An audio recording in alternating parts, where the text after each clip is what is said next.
Ayan. So, ito naman guys, yung number 36 nga po natin. Yes.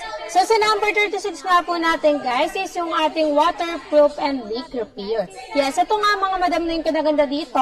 Wala pa itong 100 pesos. And kapag na-spray nyo ito mga madam, is para lang po siyang pag natuyo siya, para siyang semento, ganun. Na to guys, para saan po ba siya ginagamit? Ginagamit to guys like sa mga bubong natin butas na, sa mga wall natin na crack, or sa mga gamit natin like faucet na butas, yan, pwede po siya. And yung pang tamang paggamit po nito, spray alog-alog.